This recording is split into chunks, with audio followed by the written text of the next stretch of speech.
కూడి ఉన్న పరిశుద్ధులందరికీ మరొకసారి నా హృదయపూర్వక వందనాలు చెల్లిస్తా ఉన్నాను. మంచిది.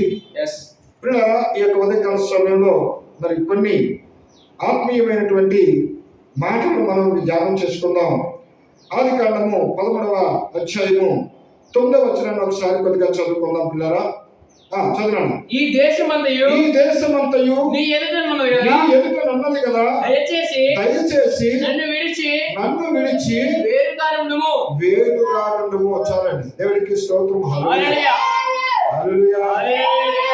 ఈ రోజు వర్తమానం యొక్క పేరు వేరుగా నుండుట. హల్లెలూయా. దేవుని విడిచి దేవునికి వేరుగా ఉండాలి మనం. దేవునికి స్తోత్రం. హల్లెలూయా. ఇంకా ఆది నుంచి మనం చూసుకుంటూ వస్తే ప్రతి విషయాన్ని కూడా దేవుడు ఏం చేస్తూ ఉంటాడండి? వేరు చేస్తూ ఉంటాడు. మంచిని చెడును ఏం చేస్తాడు దేవుడు? వేరు చేస్తాడు. భూమిని ఆకాశము వేరుగా పెట్టడం లేదండి. నీటిని వేరు చేస్తాడు. చూడండి, వెలుతురుని వేరు చేశాడు. పగలు సూర్యుడు కాంతినిస్తే రాత్రి చంద్రుడు కాంతినిస్తాడు. అంతేనండి. అంటే కాంతిలో కూడా భాగాలు చేశాడు, నీటిని భాగాలు చేస్తా ఉన్నాడు. భూమిలో కూడా భాగాలు ఉంటాయి. మీరు గమనించారు లేదా? భూమిని కూడా భాగాలు ఉంటాయి. ఒక చోట ఎర్రగా ఉంటది, ఒక చోట నల్లగా ఉంటది, ఒక చోట మధ్య రకంలో ఉంటది. ఇలా ప్రతి విషయంలో కూడా ప్రతిదాన్ని ఒకదానికి నుండి ఒకదానికి వేరు భాగాలు చూపిస్తూ వస్తాడు. దేవుడికి మహిమ కలుగును. అదే విధంగా అందులో ఒక విషయాన్ని మనం చూసుకున్నట్లయితే చూడండి, ఒక కుటుంబంలో ఉన్నప్పుడు కూడా ఆ కుటుంబంలో పరిస్థితులు చూడండి దేవునికి అనుకూలముగా లేకపోతే, వాళ్ళు దేవుని ప్రణాళిక దేవుని చిత్తంలో వాళ్ళు లేకపోతే వాళ్ళను కూడా దేవుడు ఏం చేస్తాడండి? వేరు చేస్తా ఉంటాడు. ఎందుకంటే ప్రతి విషయంలో చూడండి అన్నాడు వాక్యం. చాలా మంది విషయాలు చెప్పరు. ఏమని? నేను కుటుంబంలో అగ్ని వేయవచ్చి తిని కానీ సమాధానపరచడానికి నేను రాలేదు, పోలేదు అంటాడు. ఒక ఇంటిలో 5గురు ఉన్నప్పుడు 3 వేరు, 2 వేరు. తల్లికి కూతురికి పడదు, తండ్రికి కొడుకుకి పడదు, అత్తకి కోళ్ళకు పడదు. అంటే ఏం జరుగుతుంది ఇక్కడ? అందరూ ఒకే విధమైన మనసుతో ఉన్నారండి? లేరు. అంటే మనస్తత్వాలు వేరువేరుగా ఉన్నాయి కాబట్టి వారు కలిగినటువంటి మనస్తత్వాలు బట్టి దేవునికి అనుకూలంగా ఉన్న వాళ్ళను ఆయన అభివృద్ధి చేస్తూ ఉంటాడు. అనుకూలంగా లేని వాళ్ళను ఏదో ఒక విధంగా దేవుడు ఏం చేస్తాడంటే కొంతకాలమైన తర్వాత వాళ్ళ నుంచి దేవుడే వేరు చేస్తూ ఉంటాడు. మనం అనుకుంటాం మనుషులుగా ఉన్న మనము, అరే ఇలా మోసం చేశారు, ఇలా చేశారు, ఇలా చేశారు అని మనకు జరిగిన పరిస్థితులు బట్టి మనము మాట్లాడుకుంటూ ఉంటాం. కానీ జరిగించే కార్యం అంతటిని కూడా ఎవరు చేస్తారంటే దేవుడే చేస్తాడు. ఎందుకంటే దేవుడి చిత్తం లేకుండా ఈ భూమి మీద ఏమైనా జరుగుతా? ఏది జరగదు.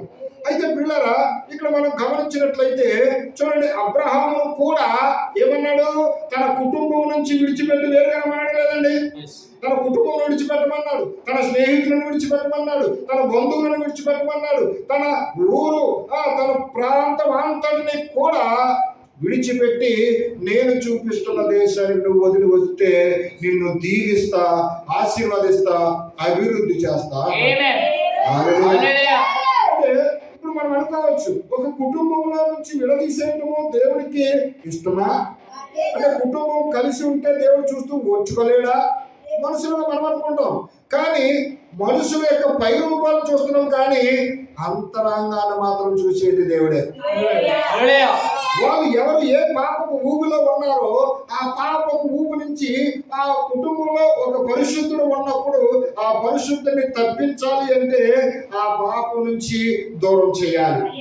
అప్పుడే దేవుడు ఏం చేస్తాడంటే ప్రతి విషయాన్ని అక్కడి నుంచి వేరుగా వస్తేనే దేవుడు చెప్పాడు, ఒక అవకాశం ఇచ్చాడు నీ జీవితానికి. నీ జీవితానికి ఒక అవకాశం ఇచ్చాడు. ఓ ఇదిగో నేను చెప్పినట్లుగా విని నేను చెప్పినట్లుగా నువ్వు జీవించినట్లయితే ఈ భూమి మీద ఇహమందు పరమందు నీకు నిత్య జీవాన్ని ఇస్తానన్నాడు, భూమి మీద ఆశీర్వాదం ఇస్తానన్నాడు. అంతకన్నా మనిషికి కావాల్సింది ఏముందండి? ఏముందా? ఇంకేమీ లేదు. అయితే మనం చేయాల్సింది ఏంటి? ఆయన చెప్పిందల్లా మనం చేయడమే. అయితే అబ్రహాం ఏం చేశాడు? ఆయన చెప్పిన మాట విన్నాడు. హల్లెలూయా. ఆయన చెప్పిన మాట విన్నాడు. ఎవరు ఏమి చెప్పినా ఆయన వినలేదు. ఎవరేం చెప్పినా వినలేదు. అయితే మనుషులుగా ఉన్న మనము కొన్ని చూడండి మానసిక ఒత్తుళ్ళు ఉంటాయి. మనుషులకి ఉంటాయి ఉండవండి మానసిక ఒత్తుళ్ళు. ఉదాహరణ, నేను చాలా పొలుపాలైపోయినాను, ఈ సమస్యలో ఎవరో ఒకరు ధనవంతులు పట్టుకుంటే వాడు స్నేహితుడు కాబట్టి నా అవసరానికి ఆదుకుంటాడని వాడిని విడిచిపెట్టడానికి మనం ఇష్టపడం. అలాగనే ఇదిగో మనకి పిల్లలు లేరు కదా, ఇదిగో వాడికి చూస్తే తల్లిదండ్రులు లేరు కాబట్టి వాడు మన పిల్లవాడిగా ఉంటాడు కదా అని ఇప్పుడు ఏం చేశాడు? అబ్రహాము లోతును వెంట పెట్టుకుని వచ్చాడు. లోతు అబ్రహాంతో రావడం దేవుడికి ఇష్టమా? ఇష్టం లేదు. మరి అబ్రహాంతో రావడం తన తండ్రి, అయ్యో వీడు అబ్రహాం చూస్తే వీడు బాగున్నాడు, వీడు ఎలా ఉంటాడో ఏమో, ఎక్కడికి వెళ్ళాలో తెలియని రీతిలో ప్రయాణం చేస్తున్నాడు, నేను కూడా వస్తానని తండ్రి కూడా వెంటపడ్డాడు. అబ్రహాం తండ్రి తనతో రావడం దేవుడికి ఇష్టమా? లేదు, ఇష్టం లేదు. తండ్రి రావడం ఇష్టం లేదు, లోతు రావడం ఇష్టం లేదు. అయితే మానవతా ధర్మంగా ఆలోచన చేస్తే నేను దేవుడి దృష్టికి వ్యతిరేకంగా నేనేమీ లేను, కానీ నాకు జన్మనిచ్చిన తండ్రిని మరి కాదంటే కుదురుతుందా? సరే వస్తానన్నాడు కాబట్టి రాని. హల్లెలూయా. అదే మానవతా ధర్మంగా అరే తల్లిదండ్రి కోల్పోయి అనాథగా దిక్కుమానవాడిగా ఉన్నాడు, వాడికి నేను ఆదరణ చూపి నాకు ఎలాగ పిల్లలేరు కనుక నేను వాడికి ఒక దారి చూపి ఒక మార్గం చూపించడానికి నేను చేర తీసుకుంటే తప్పేంటి? మానవత నిజంగా తప్పేం కాదు కదమ్మా, అన్న కదండి, తప్పేంటి? ఈ విధంగా ఆలోచన చేసి ఇప్పుడు మనం ఏం చేస్తున్నామంటే, అబ్రహాం ఏం చేశాడంటే ఆ విధంగా ఆలోచించి లోతును కూడా తెచ్చుకున్నాడు. హల్లెలూయా. అయితే ఇప్పుడు అబ్రహాము తన సొంత ఆలోచన చేసి తండ్రి వస్తున్నా కాదనలేకపోయాడు, లోతును తీసుకొని వచ్చాడు. అయితే వీళ్ళిద్దరు వెనక దేవుడి చిత్తం ఏంటి అనేది అబ్రహాం ఆలోచించాడు. అయితే దేవుడు చెప్పిన మాట విన్నాడు కనుక అదే మాట ప్రకారము నేను వెళ్తున్నాను, నేను క్రమంగానే ఉన్నాను, నేను క్రమం తప్పకుండానే నడుస్తున్నాను అని ఎవరు అనుకుంటున్నారు? అబ్రహాం అనుకుంటున్నాడు. అదేనండి, అబ్రహాం అనుకుంటున్నాడు కాబట్టి తన దృష్టికి అది యథార్థమే, కానీ దేవుడి దృష్టికి అది ఏమైనది అనేది గ్రహింపు లేదు. అయితే ఇప్పుడు దాన్ని దేవుడే బయలుపరచాలి. అదేనండి, దేవుడే బయలుపరచం. అయితే నమ్మారు, వస్తున్నారు. వాళ్ళు ఎప్పుడైతే అబ్రహామా నీ ఇంటిని, నీ బంధువుని, నీ సమస్తాన్ని, దేశాన్ని విడిచి వచ్చేయి, నేను చూపించే వరకు నువ్వు నడు అని ఎప్పుడైతే చెప్పాడో ఆ రోజు మాట్లాడాడు. అబ్రహాము అన్ని విడిచిపెట్టుకుని ప్రయాణం అయ్యాడు. అక్కడ నుండి కూడా ప్రయాణం అయినప్పుడు వీళ్ళిద్దరూ రావడంతో దేవుడు మౌనం అయిపోయాడు. వాళ్ళతో వస్తున్నాడు దేవుడు? వస్తున్నాడు. దేవుడు వాళ్ళతోనే వస్తున్నాడు, కానీ మాట్లాడుతున్నాడా? మాట్లాడటం లేదు. దేవుడు విడిచిపెట్టలే, వస్తున్నాడు కానీ మాట్లాడటం లేదు. ఈ మధ్య యాత్రలోకి వచ్చేసరికి భయంకరమైన కరువులు వచ్చాయి.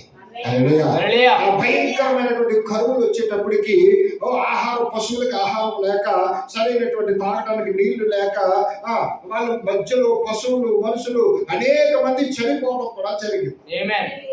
మరి నమ్మి వస్తున్నారు కదా, అబ్రహాం మాట మీద కదా నమ్మి ఇవన్నీ తీసుకుని వస్తున్నాడు. మరి ఇంత భయంకరమైన కరువు వచ్చింది, ఈ కరువులో సహాయం చేయకుండా దేవుడు మౌనంగా ఉన్నాడే? అనేక పశువులు చనిపోతున్నాయి, మనుషులు చనిపోతున్నా దేవుడు చూస్తూ ఉన్నాడా? దేవుడికి అలా ఉండడం ఇష్టమా? అలా జరగడం ఇష్టమా? ఇష్టమే. ఎందుకు ఇష్టం? నువ్వు నీ కరువులు అనుభవించడం దేవుడికి ఇష్టమా? ఇష్టమే. నువ్వు నాశనం అయిపోయినట్లు నశించిపోవడం దేవుడికి ఇష్టమా? ఇష్టమే. ఎందుకు ఇష్టం? దేవుడు నీకు చెప్పిన వాగ్దానాన్ని, చెప్పిన మాటని నువ్వేం చేసావు? పక్కన పెట్టి నీ ఇష్టాన్ని ప్రదర్శిస్తున్నావు. ఇప్పుడు దేవుడి ఇష్టాన్ని కనుక నువ్వు నెరవేర్చినట్లయితే, ఆ మాటను పదే పదే గుర్తు చేసుకుంటూ ఆ మాట ప్రకారం నువ్వు జీవించినట్లయితే నిశ్చయంగా ఆ అభిషేకము, ఆ ప్రభావము నీతో ఉండి నేను ముందుకు తీసుకుంటూ పోతుంది. ఇప్పుడు నువ్వేం చేస్తావు? నమ్మావు, వస్తున్నావు, వెంబడిస్తున్నావు, బాగానే ఉంది. కానీ మధ్యలోకి వచ్చేసరికి ఏమవుతుందంటే, కొంత దూరం వచ్చేసరికి ఏమీ కాదులే, ఏం పర్వాలేదులే అని మన సొంత ఉద్దేశాలను తీసుకుని వచ్చి దేవుని మాటను కాస్త పక్కన పెడుతున్నాం. మన సొంత ఆలోచన ఎప్పుడైతే అక్కడికి మధ్యకు తీసుకొచ్చామో దేవుడు అక్కడ మౌనమైపోతున్నాడు. దేవుడు వాక్యం చదువుతుంది కదా, నీ పక్షంగా యుద్ధం చేయబడేవాడు దేవుడే. అంతేనండి. మరి దేవుడికి అవకాశం ఇస్తావా? దేవుడు పక్కన పెట్టి నువ్వు యుద్ధం చేస్తావా? ఏమా, నీ మీద ఎవరైనా దండెత్తి వచ్చారు, ఓకే, కాని మాటలు అన్నారు, ఇప్పుడు నువ్వేం చేయాలి? ప్రభువా, ఇదిగో నేను తప్పు చేసింటే నన్ను క్షమించు, నా తప్పు లేకపోయినా ఇతరులందరూ కక్ష కట్టి నన్ను వేధించి సాధించి ఇదిగో శోధిస్తున్నారు ప్రభువా, వాళ్ళు మాట్లాడినట్లు నేను మాట్లాడలేను ప్రభువా, వాళ్ళని నీ చేతికి అప్పగిస్తున్నాను. అప్పుడు నువ్వు ఎప్పుడైతే దేవుడికి అప్పగించావో వాళ్ళ మీద వ్యాజ్యమాడి వాళ్ళు చేసిన పనికి ప్రతిఫలము వాళ్ళకి ఏమి ఇవ్వాలో ఇచ్చేవాడు దేవుడే. అదే నువ్వు దేవుడికి అప్పగించుకుంటా, నువ్వు గొడవాడి, నువ్వు నీ ఇష్టం వచ్చినట్టు చేసావు అనుకో, దేవుడు మౌనంగా ఉంటాడు, చూస్తూ ఉంటాడు, దేవుడు మాత్రం ఏమి పట్టించుకోడు. అందుకే నీ ప్రతి కదలిగా నీకు తెలుసు కాబట్టి ప్రతి విషయాన్ని నువ్వు దేవుడికి అప్పగించాలి. అయితే ఇప్పుడు ఏం జరిగింది? ఈ రెండు విషయాల్లో పొరపాటు జరిగింది. ఇక్కడ కరువు వచ్చింది, భయంకరమైన స్థితి వచ్చింది, అయినా చూస్తూనే ఉన్నాడు, మౌనంగానే ఉన్నాడు దేవుడు. కొంత దూరం వచ్చేసరికి తండ్రి చనిపోయాడు. అబ్రహాం యొక్క తండ్రి చనిపోయాడు, అమ్మాయి కొంత పీడపోయింది. మరి ఇప్పుడు ఈ లోతు యవనస్తుడు అలా అలా పెరిగి పెద్దవాడయ్యేవాడు, వాడు ఎక్కడ పోతాడు? ఇప్పుడు పొలడు కదా. ఈ లోపు మధ్యలో వాడికి పెళ్ళిళ్ళు అవ్వటము, పిల్లలు ఉండటం అంతా బాగానే ఉంది కార్యక్రమం అంతానే. అయితే ఇప్పుడు అబ్రహాము నుంచి లోతు కూడా వేరయ్యే పరిస్థితి వచ్చింది. ఇప్పుడు హల్లెలూయా. ఎప్పుడు గ్రహించుకుంటాడు అబ్రహాము? ఈ లోతును కూడా నా దగ్గర నుంచి వేరు చేస్తేనే కానీ నాకు మనశ్శాంతి ఉండదని ఎప్పుడు అబ్రహాము గ్రహించుకుంటాడో అప్పుడు దేవుడు రంగం మీదకి వస్తాడు. అంతవరకు ఒకవేళ ఇష్టం పడి అబ్రహాము తెచ్చుకున్నప్పుడు దేవుడే దాన్ని కాదని ఆ వ్యక్తికి హాని తలపెడితే ఎవరిని బాధ పెట్టినట్టు అవుతుంది? ఇప్పుడు అబ్రహామును బాధ పెట్టినట్టు. మరి అబ్రహామును పిలుచుకున్నాడు కాబట్టి అబ్రహాము ఈ విధంగా బాధపడితే అవుతుందా? అవదు. తనకు తాను తెలుసుకొని తను ఎప్పుడైతే దూరం చేసుకుంటాడో అప్పుడే రంగం మీద కొంతమంది అలా మౌనంగా ఉన్నాడు. అయితే వీళ్ళు భయంకరమైన ఈ కరువు సందర్భంలో, ఈ ఆహారం లేని పరిస్థితిలో పక్కనే ఐగుప్తు దేశానికి వీళ్ళు జీవనోపాధి నిమిత్తం వెళ్ళిపోతారు. వెళ్ళి అక్కడ రాజుతో ఒప్పందం చేసుకుంటారు. అక్కడ బ్రతకడానికి ఒప్పందం చేసుకుంటే అక్కడున్న రాజు ఆ ఫరోకి ఆడవాళ్ళంటే బాగా పిచ్చ. అయితే వాడేం చేశాడు? ఈ శారాను చూశాడు, అబ్రహాము భార్య శారాను చూశాడు. అబ్బా ఎంత అందగత్తి, ఇలాంటి ఆమె నేను ఎక్కడో చూడలేదని చెప్పి ఆనాట తెలుసుకుని ఆమెను తీసుకుని వెళ్ళిపోయి అంతఃపురంలో పెట్టుకున్నాడు. హల్లెలూయా. దేవునికి మహిమ కలుగును. హల్లెలూయా. ఆ రాజు అలాంటోడని ఒకవేళ నిన్ను బట్టి నాకేమైనా ఆపద వచ్చి ఏమైనా చేస్తాడేమని ముందుగానే గ్రహించిన అబ్రహాము ఆ రాజు అడిగితే నేను నీ అన్ననని చెప్పు అంటాడు. ఏమంటాడండి? నేను నీకు అన్ననని చెప్పు. ఆ రాజు దగ్గరికి చారా యొక్క అన్నగారు అబ్రహాం అనే వార్త మాత్రమే వెళ్తుంది, భర్త అనే వార్త మాత్రం వెళ్ళదు. అయితే ఇక్కడ జరిగిన విషయం ఏంటంటే, ఒక వ్యక్తిని దేవుడు పిలిచాడు అంటే, ఇప్పుడు అబ్రహామును దేవుడు పిలిచాడు అంటే అబ్రహాములో ఉన్నటువంటి ఎముక కాబట్టి అబ్రహాము భార్యను కూడా దేవుడు పిలుస్తాడు కనుడా? పిలుస్తాడు కనుడా? అబ్రహామును పిలిచాడంటే అబ్రహాము భార్యను కూడా పిలుస్తాడు. అలాగే ఒక సహోదరుని ఎన్నుకున్నాడు అంటే ఆ సహోదరులో భాగస్వామిని కూడా ముందుగా దేవుడు ఎన్నుకుంటేనే ఆ రంగం మీద తీసుకొస్తాడు. అందుకే నీ భర్త అయినా నీ భార్య అయినా ఎవరైనా కానీ నీ ఇష్ట ప్రకారం నిర్ణయించబడేది కాదు, కానీ అది దేవుని యొక్క చిత్త ప్రకారం నిర్ణయం కనుక దాన్ని నమ్మిన వారు మాత్రమే ఆ ప్రతిఫలాన్ని పొందుకుంటారు. హల్లెలూయా. జరిగిన విషయం ఏంటంటే, అబ్రహాము దేవుడు పిలుచుకున్నాడు, అబ్రహాము దేవుని యొక్క ప్రవక్త, అబ్రహాము దేవుని యొక్క నిజ స్నేహితుడు. కాబట్టి ఇప్పుడు ఏం జరుగుతుందంటే, ఈ శారాను తీసుకెళ్లి వాడు అంతఃపురంలో పెట్టుకున్న తర్వాత ఏ విధంగానైనా ఆమెను పెళ్లి చేసుకోవాలని అతను చూస్తూ ఉంటే ఈ అబ్రహాం ఏం చేస్తా ఉన్నాడంటే అబ్రహాం ఏం చేస్తున్నాడు, చక్కగా మరి భోజనం ఎవరు పెడతారు ఇప్పుడు అబ్రహాంకి? లోతు కుటుంబమే కదా, లోతు కుటుంబం పెట్టాలి కదా. వాళ్ళు చక్కగా సమయానికి భోజనం పెడుతున్నారు. ఆ భోజనం చేసి చక్కగా వెళ్ళి ఒక చెట్టు కింద కూర్చొని ప్రార్థన చేసుకోవటం మొదలు పెట్టాడు. హల్లెలూయా. ప్రభువా, నీ చిత్తం ఏంటి, నీ ప్రణాళిక ఏంటి, ఎందుకు జరుగుతుంది ఎలాగా, మాకు ఈ కరువులు ఏంటి, ఈ భయంకరమైనటువంటి ఇబ్బందులు మేము ఎందుకు పడాల్సిన పరిస్థితి వచ్చింది, ఇదిగో నువ్వు నాకు ఇచ్చిన ఈ భార్యను వాడు ఆ దుష్టుడు తీసుకువెళ్ళి అంతఃపురంలో పెట్టుకోవాల్సిన పరిస్థితి ఏంటి, ఏం జరుగుతుంది, ఏం జరగబోతుంది నాయన అని రెండో గంటకి తెలియకుండా ఏకాంతానికి వెళ్ళిపోయి అబ్రహాం ఏం చేస్తున్నాడంటే ప్రార్థన చేసుకోవడం మొదలు పెడుతున్నాడు. మరి ఇప్పుడు లోతు కుటుంబం ఏం చేస్తుంది? లోతు కుటుంబం ఏం చేస్తుంది? ఐగుప్తు దేశం దేనికి సాదృశ్యము? లోకానికి సాదృశ్యం. ఈ లోకంలో అన్ని హంగులు రంగులు అన్ని రకాల ఉన్నాయా లేదండి? అన్ని కోణాలు లోకంలో ఉన్నాయి. వీళ్ళు ఏం చేస్తున్నారంటే అక్కడ బ్రతుకుతున్నారు కనుక వీళ్ళు లోతు తన భార్య తన పిల్లలు కూడా ఏదో టైంలో బజార్కి వెళ్ళినట్లు, హల్లెలూయా, బజార్కి వెళ్తున్నామని చెప్పి బయటికి వెళ్ళడం, బయటకు వెళ్ళిన తర్వాత వాళ్ళకి నచ్చినట్లుగా రెడీ అవ్వడం, అర్థమవుతుందండి, వాళ్ళకి నచ్చినట్లు రెడీ అవ్వడం, వాళ్ళకి నచ్చినటువంటి పొట్టి వస్త్రాలు వేసుకోవడం, వాళ్ళకి నచ్చినటువంటి అలంకరణ చేసుకోవడం, ఇలా దైవత్వానికి వ్యతిరేకమైన విధానంలో వీళ్ళు జీవితాన్ని ప్రారంభించారు. హల్లెలూయా. అంతకుముందు ఎలా ఉన్నారు? అబ్రహాంతోనే కలిసి ఉన్నారు, ఆ యొక్క ఎడారిలో ఉన్నారు. ఎడారిలో వీళ్ళకి అనుకున్నటువంటి విధానం ఏమీ కనబడలేదు.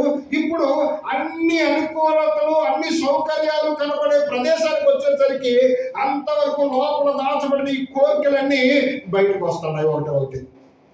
హల్లెలూయా, హల్లెలూయా. లోపల దాచబడిన కోరికలన్నీ బయటకు వచ్చి చూసిందల్లా నేత్రాశ బయటకు వస్తుంది, శరీరాశ బయటకు వస్తుంది.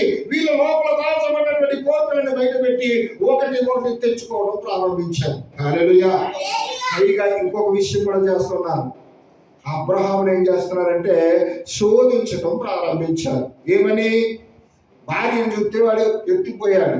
ఈ మనిషికి తిండి ఎలా తినబుద్ధి అవుతుందో, భార్యను పరాయి వాడు తీసుకుని వెళ్ళిపోతే ఎలా ఉండబుద్ధి అవుతుందో, ఎలా జీవిస్తున్నాడో, ఎలా అన్నం తింటున్నాడో, అసలు ఎంత కూడా సేవ కలిసినట్టు కూడా లేదు, ఎంత కూడా నొప్పి కూడా లేదని లోతు భార్య మనుషులందరూ కూడా అబ్రహాం ఏం చేస్తున్నారండి శోధించడం మొదలుపెట్టారు. కానీ అబ్రహాముకు తెలుసు కదా, తెలిసిన దేవుడు నమ్మకమైన వాడు. హల్లెలూయా. అబ్రహాం ఏం చేస్తున్నాడంటే ఆ చెట్టు కిందకి వెళ్ళి ప్రార్థన చేయడం ప్రారంభించాడు. బాగా గమనించండి, ఒక పరీక్ష సమయం మన మీదకు వచ్చినప్పుడు నిజమైన విశ్వాసం బయటకు వస్తుంది. హల్లెలూయా.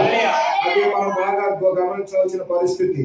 ఎందుకంటే కుటుంబ పరిస్థితులు తారుమారవుతా ఉన్నాయి, పిల్లల పరిస్థితులు వేరవుతున్నాయి, భర్త వేరవుతున్నాడు, భార్య వేరవుతుంది, పిల్లలు వేరవుతున్నారు.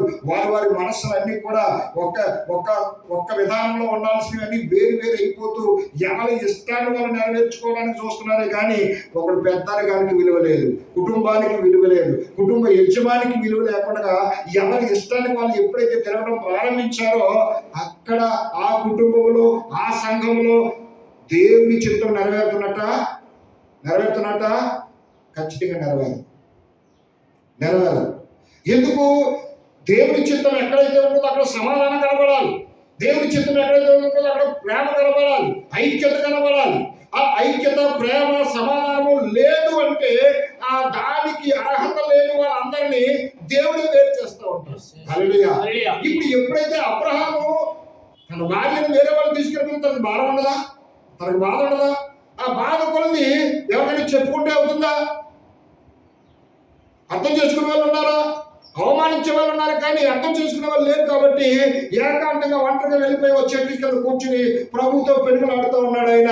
ఈ విషయం వీళ్ళు గమనించుకోకుండా, వీళ్ళు అర్థం చేసుకోకుండా వీళ్ళు శోధించడం మొదలు పెట్టారు. ఆత్మ సంబంధి యొక్క ఆలోచన ఎలా ఉంటుందంటే సమస్య వచ్చినప్పుడు సమస్య వచ్చినప్పుడు ఆత్మ సంబంధి మొట్టమొదటిగా చేసే పని ఏంటి అంటే మోకరించి ప్రభువా నా పరిస్థితి ఏంటి అని మొదటిగా దేవుడికి మొరపెడతాడు. తర్వాత కాపరికి తెలియజేస్తాడు. ఆ తరువాత సన్నిధిలో సహవాసంలో ఎవరైతే ఆత్మ సంబంధమైన జీవితాన్ని కలిగి ఉంటారో, ఎవరైతే ప్రార్థనా జీవితాన్ని కలిగి ఉంటారో, ఎవరైతే దేవుని యొక్క వాక్య ప్రకారము వాళ్ళ యొక్క జీవిత విధానాన్ని, వస్త్ర విధానాన్ని, మాట విధానాన్ని, టోటల్ ప్రవర్తన దేవునికి అనుకూలంగా మలుచుకున్న వ్యక్తులు ఉంటారో వాళ్ళతోనే పంచుకుంటారు. ఏదో వచ్చిపోతూ ఉంటారు, వాళ్ళ జీవితంలో ఏమాత్రం మార్పు కనబడదు. అలాంటి వాళ్ళతో కష్టాన్ని పంచుకోవడానికి ఇష్టపడతారు ఎవరన్నా? ఇష్టపడతారమ్మా? ఇష్టపడరు. ఒకవేళ పంచుకుంటే ఏం జరుగుద్ది?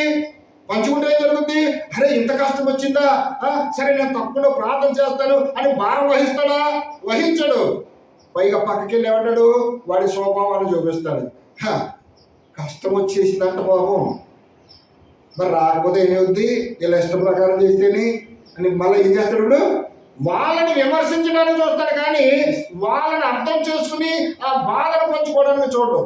అందుకే అవిశ్వాసతో ఏ విషయాన్ని పంచుకోవడానికి ఇష్టపడరు. నిజమైన విశ్వాసాన్ని కలిగిన వ్యక్తితో ఖచ్చితంగా మన భారాన్ని పంచుకోవాలి. సహోదరుడా, సహోదరి, ఇదిగో నా సమస్య ఎలా ఉంది, నా పరిస్థితి ఎలా ఉంది, కాబట్టి ఖచ్చితంగా నేను నుంచి ఇప్పుడు విడుదల పొందాలి అంటే నాకు మీ ప్రార్థన సహాయం కావాలి. ఇదిగో కుటుంబంగా మీరు అందరూ నా నిమిత్తం ప్రార్థన చేయండి బ్రదర్, ఇదిగో మన వాళ్ళకు కూడా చెప్పి ప్రార్థన చేయించండి బ్రదర్ అని ఒకరినొకరు ఏం చేస్తారండి? ఒకరినొకరు ప్రార్థన సహాయం కోరి అందరూ ప్రార్థన. ఇంకొక విషయం ఉంది ఇక్కడ బాగా గమనించాలి. నా నిమిత్తము, నా కుటుంబం నిమిత్తం, సహోదరుడా, సహోదరి, ఈ సమస్యలో ఉన్న ప్రార్థన చేయండి అని ఎవరైనా మీకు చెప్పినప్పుడు, అలాగే బ్రదర్ చేస్తానని మీరు దాన్ని మర్చిపోయారనుకో, చేయకుండా మీరు పాపం చేసిన వాళ్ళు అవుతారు. ఏం చేసిన వాళ్ళు అవుతారు? పాపం. ఏంటి పాపం? మీ సహోదరుడు సహాయం కోరినప్పుడు నువ్వేం చూపిస్తున్నావు? సహాయం చేయలేవద్దా? నిన్ను ధన సహాయం కోరాడా? ప్రార్థన సహాయం కోరి నా పక్షంగా దేవుడు మొరపెట్టినాయని కోరినప్పుడు ఆ వ్యక్తిని అర్థం చేసుకుని ఆ వ్యక్తి గురించి నువ్వు ఎప్పుడైతే నువ్వు విజ్ఞాపన మొదలు పెట్టావో నీ పక్షంగా దేవుడు కార్యం చేస్తాడు. అర్థమవుతండి? నువ్వు ఇతరుల పక్షంగా నువ్వు ఎప్పుడైతే భారం వహిస్తున్నావో నీ పక్షంగా భారం వహించేవాడు దేవుడు. ఇప్పుడు నీకు అవకాశం ఇచ్చినా కూడా నువ్వు ప్రార్థన చేయకపోతే మరి నిన్నెలా చూస్తాడు దేవుడు? ఇప్పుడు ఏమా చూస్తాడా? చూడడం. అందుకే మనం బాగా గమనించాలి.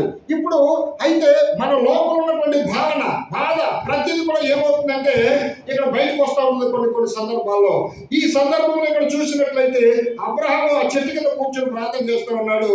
అతని విశ్వాసి కాబట్టి ప్రతి విషయాన్ని దేవుడితో మొదలుపెట్టుకుంటా ఉన్నాడు.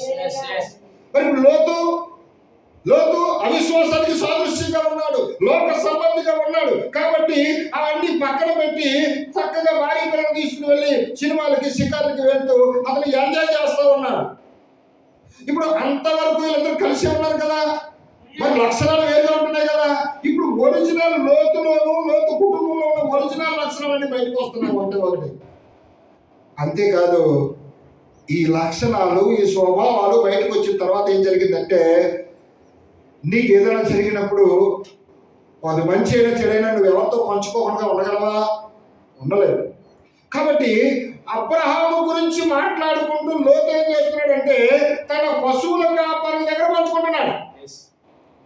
అబ్రహాం ఏం చేస్తున్నాడంటే తన పని వారి దగ్గర పంచుకుంటున్నాడు. అంటే కష్ట సుఖాలు ఎవరో ఒకరితో పంచుకోవాలి. కాబట్టి లోతు వాళ్ళ పని వాళ్ళతో పంచుకున్నాడు, అబ్రహాము వాళ్ళ పని వాళ్ళతో పంచుకున్నాడు. అక్కడతో బాగానే ఉంది. అసలు ఈరోజు ఇద్దరు బాగానే ఉన్నారు.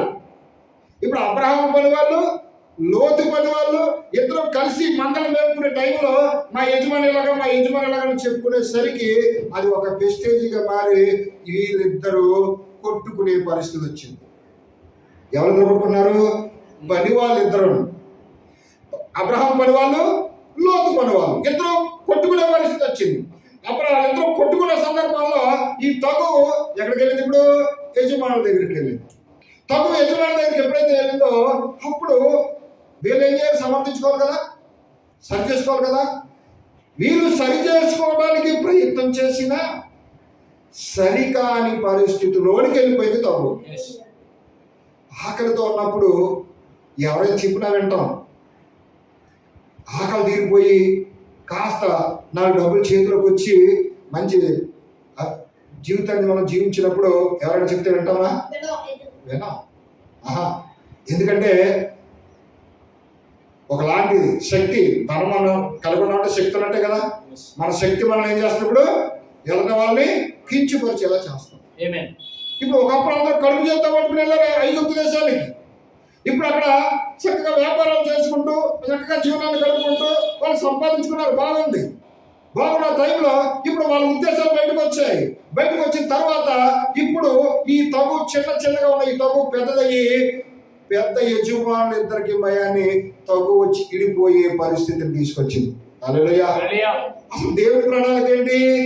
లోతును అబ్రహాము నుంచి ఏ విధంగా బయటకు పంపించాలి, అది నేను పంపించకూడదు. మరి ఎవరు పంపించాలి? అబ్రహామే పంపించాలి. అర్థమైందమ్మా? ఆ తగువు చూడండి, విశ్వాస జీవితంలో ఉన్నటువంటి అబ్రహామేమో ఏకాంతానికి వెళ్ళి ప్రభు చిత్తం కోసం కనిపెడుతున్నాడు. అవిశ్వాసంగా ఉన్నటువంటి లోతు కుటుంబము లోకంలో తిరిగి ఎంజాయ్ చేస్తా ఉన్నారు. లోక ప్రభావం అంతా మీదకు తీసుకొస్తా ఉన్నారు. హల్లెలూయా. ఇప్పుడు ఇవన్నీ చూసేటువంటి దేవుడు ఇప్పుడు అబ్రహాం అర్థమైపోయిన పొజిషన్. వీడు ఆత్మ సంబంధంగా కనబడటం లేదు, ఆత్మ సంబంధమైన లక్షణాలు వీడికి లేవు. వీడి వల్ల దేవుడికి అవమానమే వస్తుంది తప్ప వీడి వల్ల దేవుడికి మహిమ రావడం లేదు. కాబట్టి ఇలా ఈ రోజు ఈ తలనొప్పి పడటం కంటే వీడి నుంచి మనము వేరైపోవడం మంచిది. హల్లెలూయా. ఆ ఆలోచనను దేవుడు అబ్రహాముకు వచ్చేలా చేశాడు. దేవునికి మహిమ కలుగును. అప్పుడు మరి వేరైపోవాలన్నప్పుడు ఇష్టాన్ని ఎవరికి ఇస్తారు? ముందుగా పెద్దోడు తీసుకుంటాడా, చిన్నోడికి ఇస్తారా? పెద్దోడు చిన్నోడికి ఇవ్వాలి. పెద్దోడు అవకాశంగా తీసుకున్నాడు అనుకో, అని చిన్నోడిని చేసి అని దగ్గరోడిని చేసి పెద్దోడు అన్ని తీసేసుకున్నాడు అని అవమానపరుస్తాడు. కాబట్టి ఇప్పుడు అబ్రహాం పెద్దోడు, లోతు చిన్నాడు. కాబట్టి పెద్దోడు చిన్నోడికి అవకాశం ఇవ్వాలి. కాబట్టి అప్పుడు అబ్రహాం అంటాడు, లోతుని పిలుస్తాడు. పిలిచి వాక్యం చదువుదాం. ఇప్పుడు వచ్చాం. ఇదంతా ఉపోద్ఘాతం అన్నమాట. హల్లెలూయా. ఈ దేశమంతయు నీ ఎదుట ఉన్నది కదా, దయచేసి నన్ను విడిచి దేవునికి స్తోత్రం. హల్లెలూయా.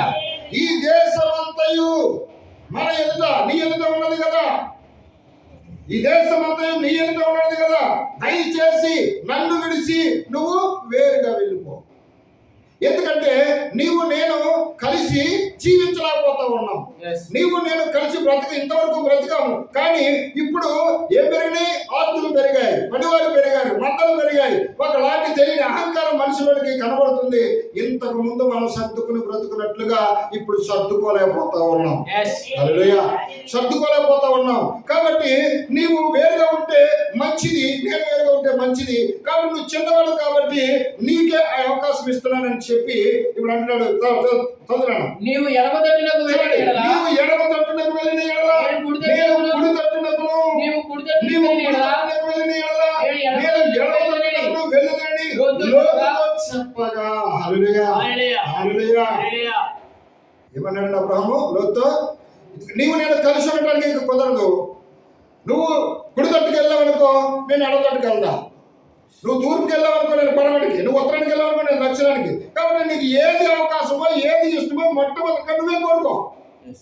అప్పుడు లోతు లోక సంబంధి కాబట్టి అక్కడ ఉన్న ప్రాంతం అంతా ఎలా ఉందంటే కొంత ప్రాంతం అంతా అరణ్యంగా ఉంది. హల్లెలూయా. మరికొంత ప్రాంతం ఎలా ఉందంటే చక్కటి కాలువలు ఉన్నాయి, పచ్చిక బయళ్ళు, మంచి మేత. ఎలా ఉందంటే ఏదైనా తోట వల్లే కనపడుతూ ఉంది. ఏ ప్రాంతం అది? సొదొమ గొమొర్రా ప్రాంతం. అక్కడ ఉన్న ప్రజలు ఎలాంటి వాళ్ళు? దుర్మార్గులు, దుష్టులు. అయినా ఆ ప్రాంతం అంతా పచ్చగానే ఉంది. ఎందుకు పచ్చగా ఉంది? దుర్మార్గం, దుష్టత్వం ముందు ఎలా ఉంటుంది? లోటు ఉంటుంది వాళ్ళకి. దుర్మార్గం చేసేవాడికి, దుష్టత్వం చేసేవాడికి లోటు ఏమి ఉండదు, అస్సలు ఉండదు లోటు. అన్ని ఆనందమే. కానీ ఏదో రోజు పాపం పండింది, తుఫాన్ వచ్చి చెట్టును తిరగబెట్టినట్టు టోటల్ రివర్స్ అయిపోయింది.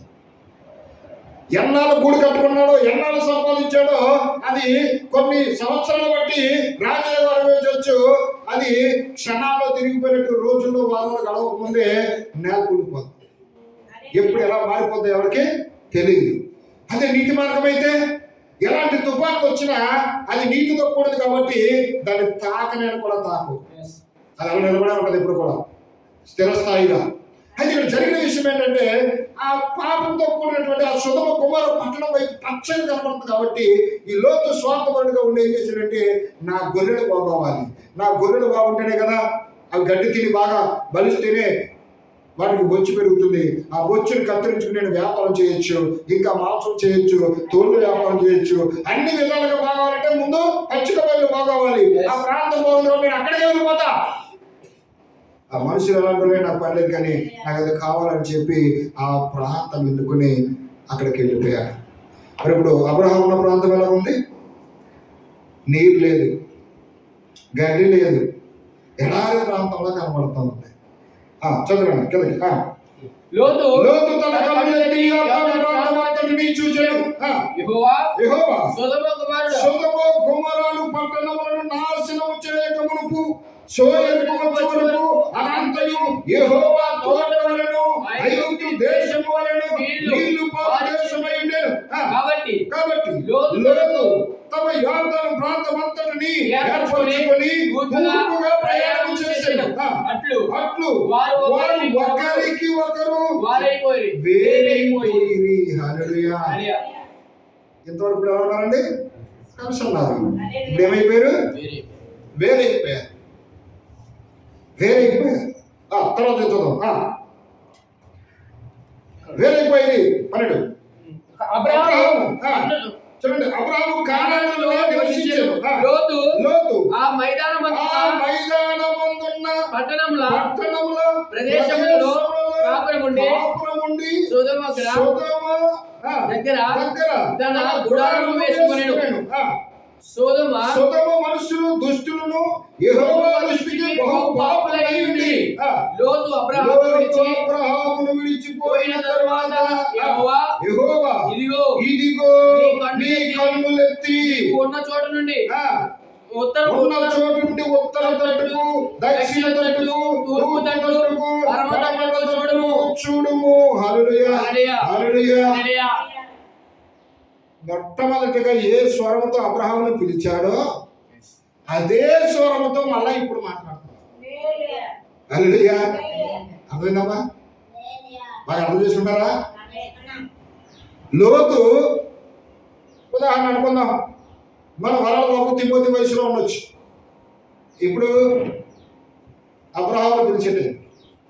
ఇప్పుడు ఎంత అయ్యాడు? ఇప్పుడు పెరిగాడు, పెద్ద అయ్యాడు, పెళ్ళయింది, పిల్లలు వచ్చారు, అభివృద్ధిలోకి వచ్చాడు. అంటే ఎంతకాలం పట్టింది? కొన్ని సంవత్సరాలు పడుతుందా లేదా? మరి కొన్ని సంవత్సరాలు ఉదాహరణ అనుకుందామంటే కూడా ఒక 20 సంవత్సరాలు వేసుకుందాం ఏమా. మరి 20 సంవత్సరాల పాటు వీళ్ళు కరువు అనుభవించారు లేదా? కరువు అనుభవించారు, భయంకరమైన కరువు అనుభవించారు. ఆ కరువు తీరా మళ్ళీ ఇప్పుడు ఆస్తిని సంపాదించుకున్నారు. ఇప్పుడు అహంకారమై కరువులో ఉన్నంత వరకు లోపల ఉన్నారు, ఆస్తిని సంపాదించుకునేందులోకి లోపల నుంచి కోరికలు అహంకారం బయటకు వచ్చేసాయి. ఇప్పుడు అది చూసి ఆ సందర్భం అంతా కూడా ఇప్పుడు అబ్రహాము గమనించాడు కాబట్టి వేరైపోతామని చెప్పాడు అబ్రహాము. ఇప్పుడు వేరైపోయారు. ఇప్పుడు మరణికలో తండ్రి పోయాడు. ఇప్పుడు లోతు అబ్రహాముని విడిచిపోయిన తరువాత మరలా దేవుడు అబ్రహాముని పిలుస్తా ఉన్నాడు. దేవుడికి మహిమ కలుగును. అంటే ఇన్ని సంవత్సరాల పాటు దేవుడు అబ్రహాముని విడిచిపెట్టాడమ్మా? విడిచిపెట్టాడా? విడిచిపెట్టలే. మరి అబ్రహాంతోనే ఉన్నాడా? అబ్రహాంతోనే ఉన్నాడు. మరి అబ్రహాం ఎన్ని కష్టాలు పడుతున్నప్పుడు దేవుడు చూశాడా? చూశాడు. మరి ఏమైనా సహాయం చేశాడా? చేయలేదు. హల్లెలూయా. చేయలేదు. ఎందుకు చేయలేదు? దేవునికి వ్యతిరేకమైనది ఏది కూడా నీ దగ్గర నా దగ్గర ఉన్నప్పుడు దేవుడు రంగం మీదకి రాడు. హల్లెలూయా. ఎందుకంటే దేవునికి వ్యతిరేకంగా రూపుదిద్దిన ఏ ఆయుధమును వర్ధిల్లదు.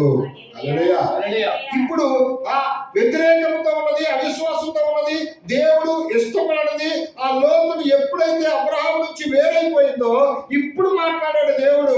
ఇప్పుడు మాట్లాడి అప్పుడు అబ్రహాముతో అంటున్నాడు, లోతు అబ్రహామును విడిచిపోయిన తరువాత యెహోవా ఇదిగో నీ కన్ను ఎత్తి నీవు ఉన్న చోట నుండి ఉత్తర తట్టు, దక్షిణ తట్టు, తూర్పు తట్టు, పడమర తట్టు చూడుము. ఎందుకనగా నీవు చూచుచున్న ఈ దేశమంతటిని నీకును నీ సంతానమునకును అప్పగించెదను. హల్లెలూయా, హల్లెలూయా.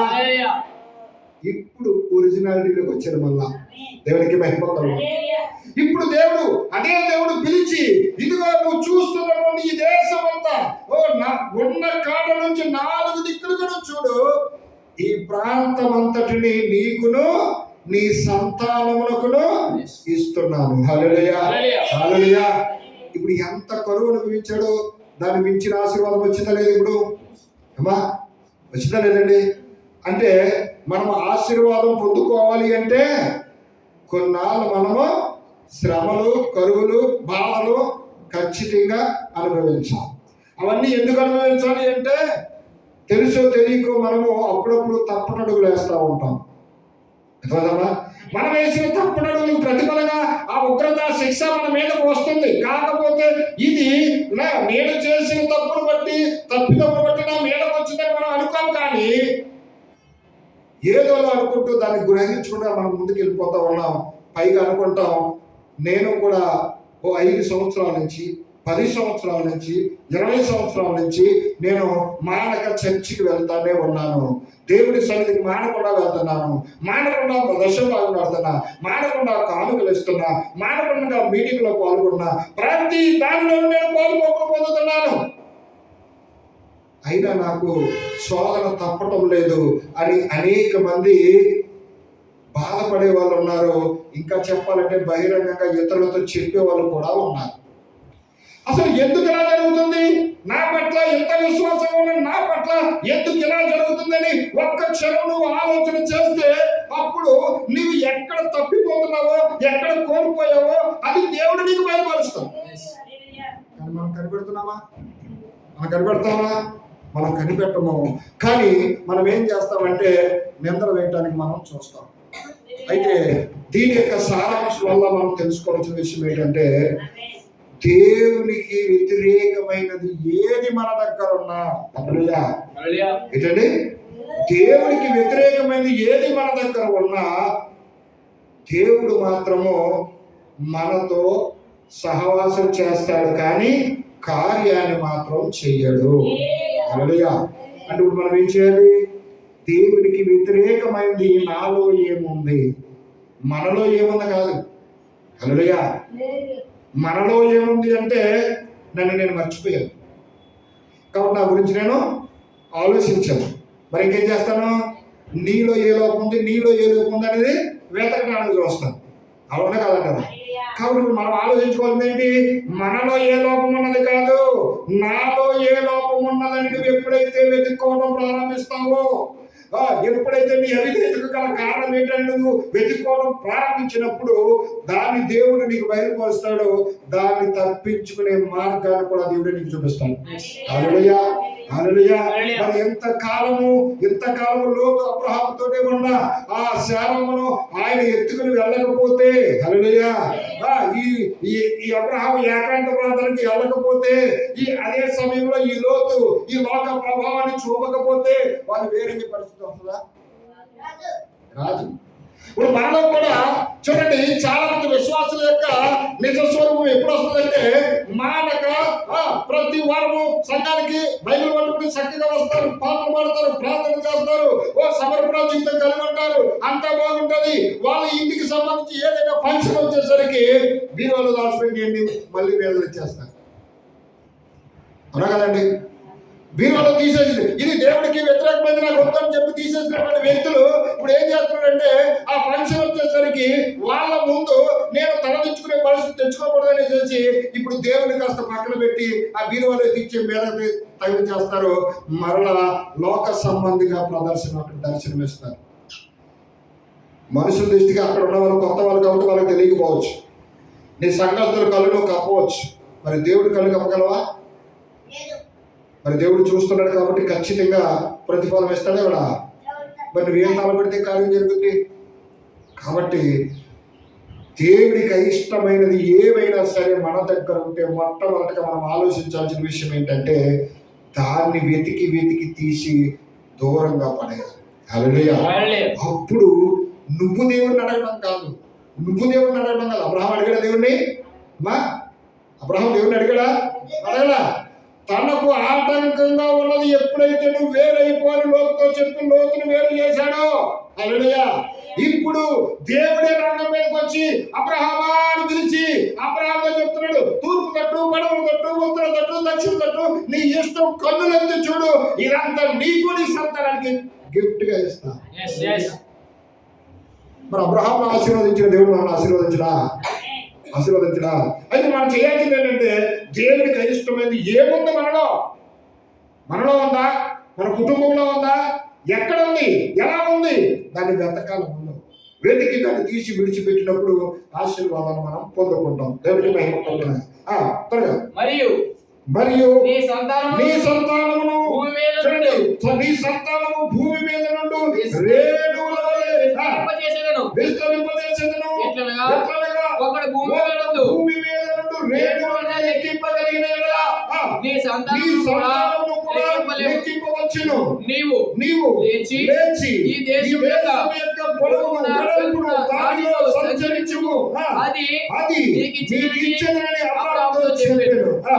అప్పుడు అబ్రాహాము తన గుడారము తీసి హెబ్రోనులోని మమ్రే దగ్గరనున్న సింధూర వృక్ష వనము దిగి అక్కడ యెహోవాను బలిపీఠము కట్టెను.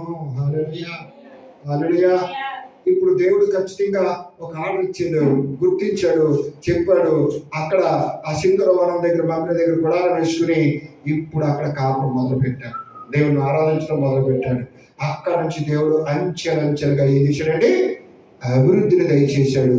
ఇప్పుడు భూభాగం ఇవ్వటమే కాదు, సంతానాన్ని కూడా నీకు ఇసుక రేణువుల వల్లే అభివృద్ధిని చేస్తానన్నాడు. హల్లెలూయా.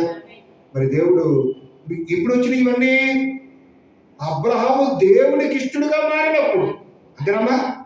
మరి మనం కూడా దేవునికి ఇష్టడుగా మారకుండా ప్రభువా అని ఎంత ప్రార్థన చేస్తే దేవుడు మన ఎల్ల కార్యం చేస్తాడు, అది మనం ఆలోచన చేయాలి. ఇంకొక మాట మనం చూసుకుని మనం కొంచెం ముందుకు వెళదాం. కొరింథీయులకు రాసినటువంటి రెండవ పత్రిక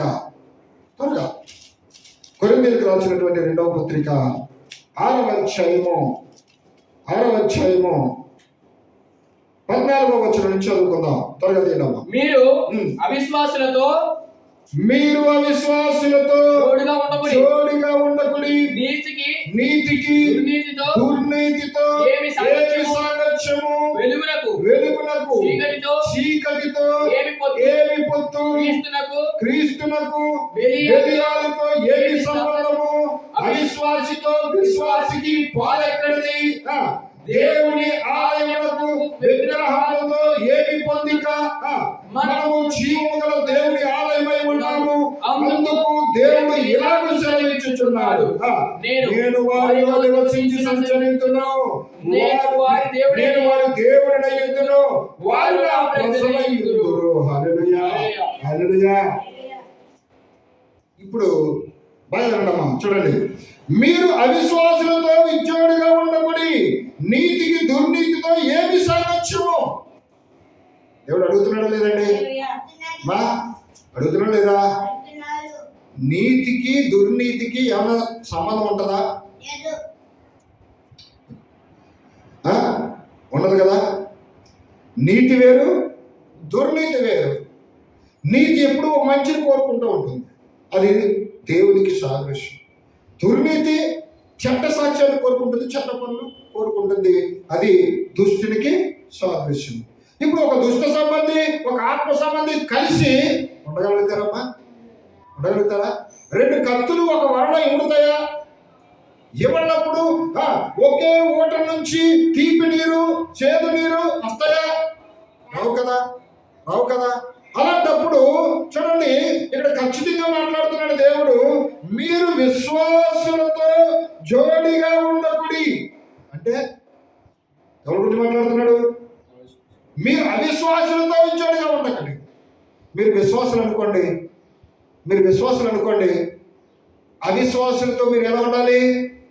మా నువ్వు నేను ఒకటే అని రాసుకుని పూసుకుని తిరుగుతారమ్మా? ఆహా, విశ్వాస విశ్వాసే, అవిశ్వాసే అవిశ్వాసే. నీకు చేతనైతే నీ విశ్వాసం బట్టి ఆ అవిశ్వాసిగా ఉన్న వ్యక్తిని మార్చడానికి ప్రయత్నం చేయి.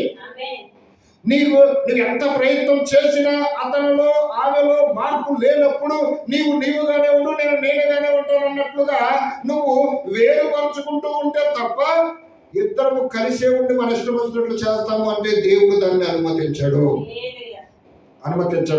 ఇంకా చెప్తున్నాడు చూడండి, వెలుగులకు చీకటితో ఏమి పొత్తు? వెలుగు చీకటి కలిసి ఉంటాయమ్మా? ఉండవు.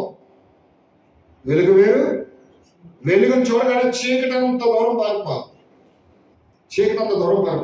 వెలుగు ఎవరికి సాదృశ్యము? నిజమైన విశ్వాసకి సాదృశ్యం. చీకటి అవిశ్వాసకి సాదృశ్యం. ఎందుకంటే చీకటిలోనే పాప కార్యాలన్నీ ఉంటాయి, ఆ అవిశ్వాసంలోనే పాపపు లోకపు లక్షణాలన్నీ ఉంటాయి. కాబట్టి ఆ వ్యక్తి వేరు, ఈ వ్యక్తి వేరు. కాబట్టి నువ్వు వెలుగు వెళ్ళావు కాబట్టి నిన్ను బట్టి, నీ ప్రభావాన్ని బట్టి అవతల అవిశ్వాసిగా చీకటిగా ఉన్న వ్యక్తిలో మార్పులు తీసుకురావడానికి మనం ప్రయత్నం చేయాలి. కానీ పరిస్థితులు ఎలా మారిపోతున్నాయంటే మనమే వారికి ఇలా మారిపోయే పరిస్థితి వస్తుంది. అంటే మన విశ్వాసం కూడా అవిశ్వాసంలో మారిపోయే పరిస్థితి వచ్చింది అంటే ఇక విశ్వాస జీవితానికి ఏమైనా విలువ ఉందా? అసలు విశ్వాసం అనుకోవడానికి అర్థం కూడా లేదు. ఇంకా చెప్తూ ఉన్నాడు, క్రీస్తునకు బెలియాలతో ఏమి సంబంధము?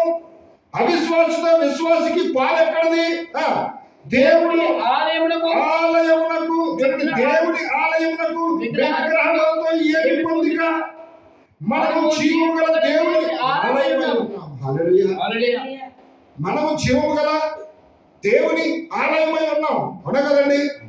మనము జీవము గల దేవుని ఆలయమై ఉన్నప్పుడు ఆలయానికి విగ్రహానికి ఏంటి సంబంధం ఉందండి?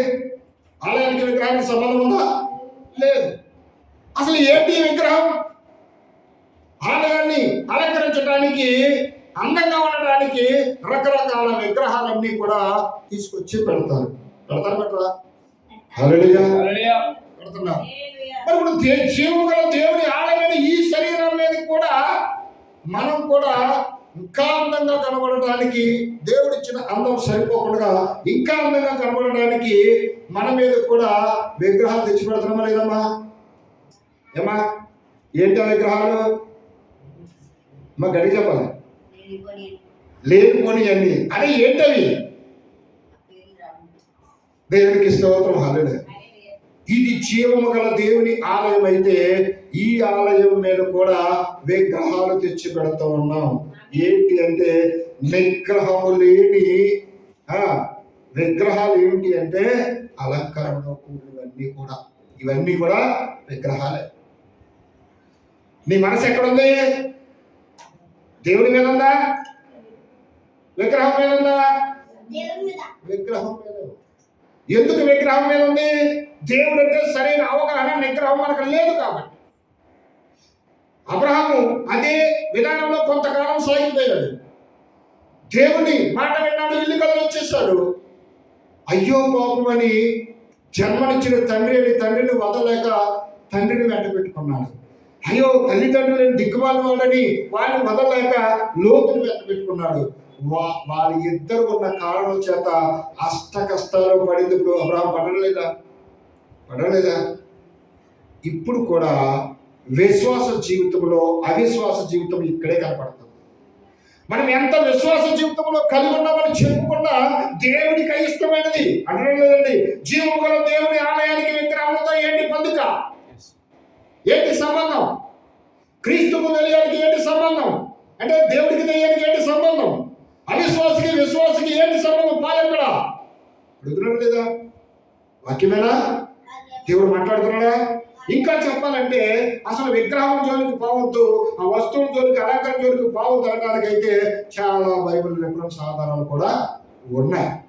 అయితే ఎందుకు ఎంతగా దేవుడు మాట్లాడుతున్నాడు అంటే దేవుడికి అయిష్టమైన నువ్వు ఎప్పుడైతే తీసి పక్కన పెడతావో అప్పుడు దేవుడు నీ మీదకి వస్తాడు, నీలోనే ఉంటాడు. ఇప్పుడు నిన్ను అబ్రహామును దీవించినట్లు కూడా దీవించాలని చూస్తున్నాం. అక్కడ చెప్పినట్టు చూడండి, దేవుని ఆలయమునకు విగ్రహములతో ఏమి పొందిక, మనము జీవము గల దేవుని ఆలయమై ఉన్నాము. అందుకు దేవుడు ఇలాగూ సెలవిచ్చుచున్నాడు, నేను వారిలో నివసించి సంచరింతును, నేను వారి దేవుడినయ్యుందును, వారు నా ప్రజలయ్యుందురు.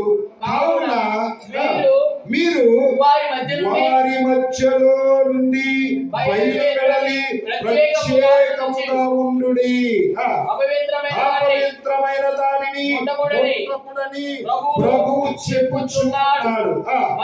మరియు నేను మిమ్మును చేర్చుకొందును, మీకు తండ్రినయ్యుందును, మీరు నా కుమారులను కుమార్తెలయ్యుందురని సర్వశక్తి గల ప్రభువు చెప్పుచున్నాడు. హల్లెలూయా, హల్లెలూయా. ఏం చెప్తున్నాడండి? అవిశ్వాసులతో విచ్చోడుగా ఉండకుండా వారిలో నుండి మీరు బయటకు రండి. ముందు హల్లెలూయా. మీరు బయటకు వస్తే మిమ్మల్ని దీవించి ఆశీర్వదించి నేను మీలో వచ్చి నివసించి సంచరించి మిమ్మల్ని నా పిల్లలుగా చేసుకుంటాను. హల్లెలూయా. నా కుమారులుగా నా కుమార్తెలుగా నేను మిమ్మల్ని చేర్చుకుంటాను. మీలో ఉండి నేను ముందుకు మిమ్మల్ని నడిపిస్తాను. మీకు దేవుడినై ఉంటాను. హల్లెలూయా. ఆయన మన పక్షంగా ఉంటే మనకు విరోధం ఉంటాడు. అమ్మా ఎవరైనా ఉంటాడా? ఉండడు. ఆయన మన పక్షంగా ఉన్నప్పుడు మనకు విరోధం ఎవరు ఇంకా ఉండడు. అయితే ఇప్పుడు వచ్చిన బాధల్లో ఏంటంటే ఆయనకి ఇష్టలుగా మనము ఉండలేకపోతున్నాం. ఆయన చిత్తం ఏంటో తెలుసుకుని ఆ ప్రకారంగా బ్రతకాలని దేవుడు కోరుకుంటున్నాడు. మనం ఏంటో తెలుసుకోవడానికి ప్రయత్నం చేస్తున్నాం, చేయలేదనడానికి లేదు. కానీ ఈ లోకంలో బ్రతుకుతున్నాం కాబట్టి వాళ్ళు ఏమనుకుంటారో వీళ్ళు ఏమనుకుంటారో అని కొంత మన అందాన్ని మనం కాపాడుకోవడానికి, కొంత మనం అందంగా ఉండాలంటే అంతకు మించిన అలంకరణ దేవుడు మనకి ఇవ్వడా? ఒక మాట మిమ్మల్ని అడుగుతున్నాం, ఆడవాళ్ళు అందంగా ఉంటారా మగవాళ్ళు అందంగా ఉంటారా చెప్పండి. హల్లెలూయా. మా అందరూ చెప్పాలి, ఆడవాళ్ళు అందంగా ఉంటారా మగవాళ్ళు అందంగా ఉంటారా? మగవాళ్ళు అందంగా ఉంటారు. ఆడవాళ్ళు ఎందుకు అందంగా ఉంటారు? ఏమా మగవాళ్ళు అందంగానే ఉంటారు, ఆడవాళ్ళు అందంగానే ఉంటారు. ఎందుకంటే మగవాళ్ళ నుంచి వచ్చిందే ఆడమ్మ కూడా. ఇద్దరికి ఒకే అందం ఇచ్చాడు దేవుడు. కానీ ఆది నుంచి దెయ్యం ఎలా మోసం చేశాడు తెలుసా? మగవాళ్ళు ఓవర్టేక్ చేయాలి కదా, మరి మగవాళ్ళు ఓవర్టేక్ చేయాలి కాబట్టి నీకన్నా నేనే అందంగా ఉన్నానని చూపించడానికి ఏం చేస్తాడంటే అధికమైన అలంకారం తీసుకొచ్చి పెట్టాడు. ఈ అధికమైన అలంకరణ ఎవరికి చూపించాడు? అమ్మమ్మకు చూపించాడు. ఆ అమ్మ దానికే పడిపోయి అక్కడి నుంచి ప్రారంభమైంది ఈ రోజు వరకు నీ ఒరిజినల్ అందం ఏమి లేకుండా ఉంటేనే నీ అందం. అంటే నీ అందాన్ని ఇంకా పెంచుకుని ఇతరులకు చూపించి మార్పులు సంపాదించి పాపాన్ని పోగొట్టుకొని నరకానికి పోవడానికి అంతేనామా తెచ్చిపెట్టుకుంటున్నాం. నా మాట కాదు, వాక్యం మాట అది. చెప్తుందా లేదండి? దేవుడు చెప్తున్నాడా లేదా? ఎంత క్యాటగా చెప్తున్నాడు చూడండి. దేవుని ఆలయమునకు విగ్రహములతో ఏమి పొందిక, జీవము గల, చూడండి మనకు జీవము గల దేవుని ఆలయమై ఉన్నాము. అందుకు దేవుడు ఇలాగూ సెలవిచ్చుచున్నాడు, నేను వారిలో నివసించి సంచరింతును, నేను వారి దేవుడినయ్యుందును, వారు నా ప్రజలయ్యుందురు. కావున మీరు వారి మధ్య నుండి బయలువెడలి ప్రత్యేకముగా ఉండి అపవిత్రమైన దానిని ముట్టకుడని ప్రభువు చెప్పుచున్నాడు. మరియు నేను మిమ్మల్ని చేర్చుకుందును, మీకు తండ్రినయ్యుందును, మీరు నాకు కుమారులను కుమార్తెలనయ్యుందురని సర్వశక్తి గల ప్రభువు చెప్పుచున్నాడు. హల్లెలూయా. ఇంకా అంతకు మించి ఆధారం ఏం కావాలి మనకి? అంటే మనం ఎప్పుడైతే దేవుని చిత్తాన్ని తెలుసుకుని దాన్ని మన జీవితంలో నెరవేర్చడానికి ప్రయత్నం చేస్తామో అప్పుడు సర్వశక్తి గల దేవుడు సమస్త ఆశీర్వాదము మన మీద ఉంచుతాడు. హల్లెలూయా. సమస్త ఆశీర్వాదం మన మీద ఉంచుతాడు. అంతేకాదు, అది మనకు మాత్రమే కాదు, మన ద్వారా రాబోయే సంతతి అంతటికి కూడా. ఎందుకంటే అబ్రహాం ఇచ్చిన దేవుడు మనకి కూడా ఇష్టలేదండి. హల్లెలూయా. కాబట్టి ఖచ్చితంగా మనం ఏమై ఉన్నాం అనేది మనము గమనించుకోవాలి. దేవునికి వ్యతిరేకమైన దాన్ని విడిచిపెట్టాలి. దేవుని చిత్తాన్ని నెరవేర్చడానికి ప్రయత్నం చేయాలి. మనం ప్రయత్నం చేయడం మొదలు పెట్టినప్పుడు దేవుడు రంగం మీదకి వస్తాడు. అప్పుడు నీకు ఎలా జయించాలో నేర్పిస్తాడు. ఆ ప్రకారంగా నీ అడుగులు ఆత్మీయ స్థితిలోనికి తీసుకుని వచ్చి నిన్ను బలపరిచి స్థిరపరిచి గమ్యాన్ని చేర్చేవాడు ఆయనే. హల్లెలూయా, హల్లెలూయా. మంచిది. చిన్న ఇంకొక మాట చూసుకుని మనం ముగించుకుందాం. తిమోతికి రాసినటువంటి 2వ పత్రిక, సరేగా, తిమోతికి రాసినటువంటి 2వ పత్రిక 3వ అధ్యాయము 1 నుంచి కొన్ని మాటలు. అంచె దినములలో బాగా వినడమ్మా. అంచె దినములలో అపాయకరమైన కాలము వచ్చునని తెలుసుకొనుము. ఏలయనగా మనుషులు స్వార్థప్రియులు, ధనాపేక్షకులు, బెంకములాడువారు, అహంకారులు, దూషకులు, తల్లిదండ్రులకు అవిధేయులు, లేనివారు, అపవిత్రులు, అనురాగరహితులు, అతి ద్వేషులు, అహంకారులు, అజితేంద్రులు, క్రూరులు, స్వజనద్రోహులు, ద్రోహులు, మూర్ఖులు, గర్వాలులు, దేవుని కంటే సుఖానుభవమును ఎక్కువగా ప్రేమించువారు, పైకి బలగలవారి వలె ఉండియు దాని శక్తిని ఆశ్రయించని వారయుందురు. ఇట్టి వారికి విముఖుడవై ఉండుము.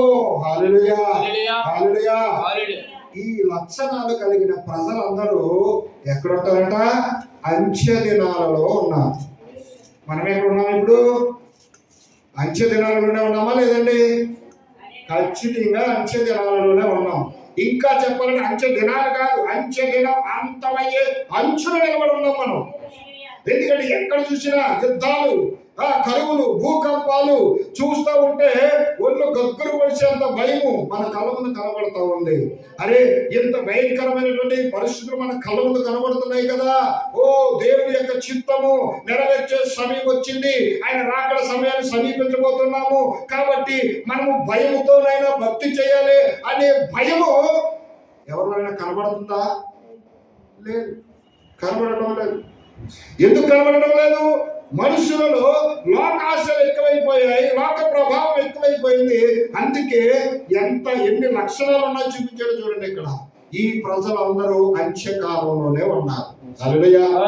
ఇంకా ఒక మాట చెప్పాలంటే, లోకస్తులు మనం ఏమంటానికి సరిపోవు, కానీ ఈ లక్షణాలు కలిగిన వాళ్ళందరూ విశ్వాసంలోనే ఉన్నారు. వీళ్ళంతా విశ్వాస జీవితంలోనే ఉంటూ విశ్వాసానికి విరుద్ధమైన పనులు చేసే వాళ్ళు చాలా మంది ఉన్నారు. అంటే ఒక్కో లక్షణం చోటుంటే చూడండి ఏమన్నాడు? ఏలైనగా మనుషులు స్వార్థప్రియులు. స్వార్థం లేని వాళ్ళు ఎవరైనా ఉన్నారమ్మా? ఉన్నారా? స్వార్థప్రియులే అందరూ. అదే బడి దేవుడికి మహిమ కలుగునగా. ఇంకా చెప్తా ఉన్నారు, స్వార్థప్రియులు, ధనాపేక్షకులు, బెంకములాడు వారు, అహంకారులు, దోషకులు, తల్లిదండ్రులకు అవిధేయులు, కృతజ్ఞత లేని వారు, అపవిత్రులు. హల్లెలూయా. చూసారండి, అహంకారము కనబడుతుంది, అవిధేయత కనబడుతుంది. ఇంకా చెప్పాలంటే తల్లిదండ్రులకు కూడా వీళ్ళు విలువనివ్వనటువంటి ప్రజలు. ఒకవేళ ఏ వ్యక్తి ద్వారైనా వాళ్ళు మేలు పొందినా, దేవుని దగ్గర నుంచి మేలు పొందినా, కనీసం కృతజ్ఞత కూడా చెప్పలేని పరిస్థితిలో ఉన్నారు. హల్లెలూయా. చూసారండి ఎంత భయంకరమైన పరిస్థితిలో కాలంలో మనం బ్రతుకుతున్నామో. అంటే ఇలాంటి పరిస్థితులు ముందు ముందు రాబోతాయి, జాగ్రత్తలు ముందుగానే హెచ్చరించి దేవుడికి రాయించాడు. ఇప్పుడు రాసిందా ఇది? ఇప్పుడు రాసిందా? కానీ ఇప్పుడు జరుగుతుందా లేదండి? జరుగుతుందా లేదా? ఈ కాలంలో ఈ లక్షణాలు కలిగిన ప్రజలు ఉన్నారా లేదా? ఖచ్చితంగా ఉన్నారు. కాబట్టి విశ్వాస జీవితంలో ఉన్న మనలను దేవుడు ఏం చేస్తున్నాడు? ఇప్పుడు వేరు చేయడం మొదలు పెట్టాడు. పైకి భక్తి గలవారుగా ఉంటారు, కానీ దాని శక్తి ఏమాత్రము వాళ్ళలో కనబడదు. ఎందుకంటే ఈ కాలపు ప్రభావము, ఈ కాలపు ఆత్మ మనుషులను అంతగా భ్రమ పెట్టి ఏం చేసిందంటే భ్రష్టత్వానికి రెడీ చేసి పెట్టింది. అయితే విశ్వాస జీవితంలో ఉన్నామని అనుకుంటున్నాం, కానీ ఆ విశ్వాసానికి అవసరమైన లక్షణాలను కూడా తెలుసుకోవడానికి ప్రయత్నం చేయడం లేదు. తెలిసిన వాళ్ళు దాని ప్రకారం జీవించడానికి కూడా ప్రయత్నం చేయడం లేదు. మరి ప్రయత్నం అనేది చేయకపోతే, ఆ కృతజ్ఞత భావనను చూపకపోతే ఆ ప్రభావం నీ మీదకి ఎలా వస్తుంది? వస్తుందమ్మా? కనీస కృతజ్ఞత ఉండవద్దా? ఉండవద్దా? మొదటిగా తెలుసుకోవడానికి ప్రయత్నం చేయాలి. రెండవదిగా తెలుసుకున్న దాని ప్రకారము మనం జీవించడం ప్రయత్నం చేసినప్పుడు ఈ లక్షణాలన్నీ ఒకటి ఒకటి మనకు తెలియకుండానే బయటికి వెళ్ళిపోతాయి. హల్లెలూయా. నీకు తెలియకుండా ఈ లక్షణం ఒకటి ఒకటి బయటికి పోవాలి అంటే నువ్వు పూర్తి విశ్వాసిగా నువ్వు మారాలి. హల్లెలూయా. నువ్వు అవిశ్వాసాన్ని విడిచిపెట్టి విశ్వాస జీవితంలో నీ అడుగులు ఎప్పుడైతే వేసావో నీకు నువ్వు ప్రశ్న వేసుకోవాలి. అరే, ఇన్నాళ్ళ విశ్వాస జీవితంలో దేవుని ఇష్టము నేను ఏమి నా జీవితంలో నెరవేర్చాను? నేను దేవుడు నాకు ఏం చేశాడు? నాకు అది చేశాడా, ఇది చేశాడా, నాకు ఇల్లు కట్టించాడా, ఉద్యోగం ఇప్పించాడా, నా పిల్లలు బాగు చేశాడా, నా రోగం తీశాడా అని నువ్వు దేవుడిని ప్రశ్నించడం కాదు. దేవుడి కొరకు నువ్వేం చేశావు? నీ కొరకు దేవుడు ప్రకృతిని ఇచ్చాడు, పంచభూతాలను ఇచ్చాడు. ఇదిగో ప్రతిదీ నీకు పనిచేసే విధంగా, నీ కొరకు కష్టపడే విధంగా అన్ని సమకూర్చాడు. అన్ని నీ కళ్ళ ముందు నీ అవసరాలు తీర్చకుండా నీకు తెలియకుండా సిద్ధపరిచాడే. మరి నువ్వు దేవుడు ఇచ్చినవన్నీ కూడా నువ్వు అనుభవిస్తా ఉన్నావు. మళ్ళా దేవుడిని వ్యతిరేకించే పరిస్థితికి వస్తున్నావు. దేవుడు నా కొరకు ఇన్ని చేసినప్పుడు నేను ఆ దేవుడి కొరకు నేను ఏం చేశాను అనే ప్రశ్నను వేసుకుంటే ఖచ్చితంగా నీకు మార్పు మొదలవుతుంది. నువ్వు ప్రశ్న వేసుకోవాలి. ఆ ప్రశ్నకు అనుకూలంగా నీ జీవితాన్ని నువ్వు మలుచుకోవాలి. ప్రశ్న వేయకుండా సమాధానం వస్తుందమ్మా? ఎప్పటికీ రాదు. పోనీ ఎవరైనా నేను ప్రశ్నిస్తే నువ్వు ఊరుకుంటావా? తట్టుకోలేవు. కాబట్టి ఇప్పుడు ఏం చేయాలి? ఎవరికి వారే ప్రశ్న వేసుకోవాలి. ప్రశ్న వేసుకోవడానికి ప్రేరేపించడమే బోధ. ఇక్కడ బోధ చేసిన వ్యక్తిని జీవితాన్ని ఏమి మార్చడు. ఈ బోధ ఏంటి అంటే, ఈ బోధ వెనకున్న బాధ ఏంటంటే, వినినటువంటి నీవు ఆలోచించి నీ జీవితాన్ని మార్చుకుని లోక ప్రభావం నుంచి తప్పించుకుని నిత్య జీవానికి వెళ్ళాలనే తపన. అంతకుమించి ఏం లేదు. దేవుడు కూడా ఆశపడేది అదే. ఈ బాధ అంతా పడి దానికోసమే నీకు ఆశీర్వాదం ఇచ్చి భూమి మీద నిశ్చత్వంలో నిన్ను నిలకడగా నిలబెట్టాలని ఆయన చూస్తా ఉన్నాను. కనీసం నువ్వు ఆలోచించకపోతే నేను చేస్తున్న నా భక్తిలో ఎంత శక్తి ఉంది, నేను జీవితంలో ఎన్ని దేవుని చిత్తాలు నేను నెరవేరుస్తున్నాను అనే ప్రశ్నని వేసుకుని నీ జీవితాన్ని సరి చేసుకోకపోతే నువ్వు విశ్వాసివే కాదు. నిజమైన విశ్వాసి తనను తాను పరీక్షించుకుంటాడు. అడ్డుబండలు ఆటంకాలను ఏం చేస్తారంటే తీసి పక్కన పెట్టి తప్పించుకుంటూ ముందుకు వెళ్ళిపోతాడు. హల్లెలూయా. నీ ముందు ఒక అడ్డుబండ వచ్చింది, నీకు చేతనైతే నీకు సామర్థ్యం ఉంటే తీసి జయించి పక్కన పెట్టు. నీ వల్ల కాకపోతే నువ్వే దాన్ని తప్పించుకుని వెళ్ళిపో. అంతేకాని నాకు అది అడ్డొచ్చింది నేను ఏం చేయగలను, నా వల్ల కాదని చెప్పి నువ్వు అక్కడ ఆగిపోతే నష్టపోయేది నువ్వే. కాబట్టి దేవుడు ఆ రోజు నుంచి ఈ రోజు వరకు ఆయన ఆశపడేది ఒకటే, నువ్వు నష్టపోకూడదని. అబ్రహామును పిలిచిన దేవుడు నిన్ను పిలిచాడు, నన్ను పిలిచాడు, అందరినీ పిలిచాడు. అందరినీ ఎందుకు పిలిచాడు అంటే ఆయన ఈ లోకాన్ని, లోక ప్రభావాన్ని తీసివేసి ఆశీర్వదించి అభివృద్ధి చేసి నిత్యత్వం వరకు నడిపించాలి.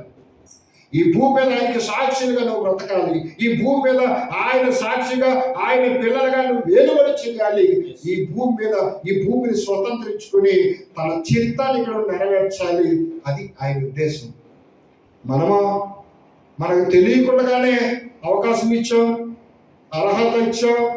ఆ చిత్తాన్ని వద్దన్నా నెరవేరుస్తా ఉన్నాం. ఎవరి చిత్తాన్ని? దుష్టుని చిత్తాన్ని. ఎందుకంటే ఎలా మారిపోయిందంటే ఈరోజు భక్తి, పలానా హోటల్లో బిర్యానీ చాలా బాగుంది ఆయన చెప్పడం.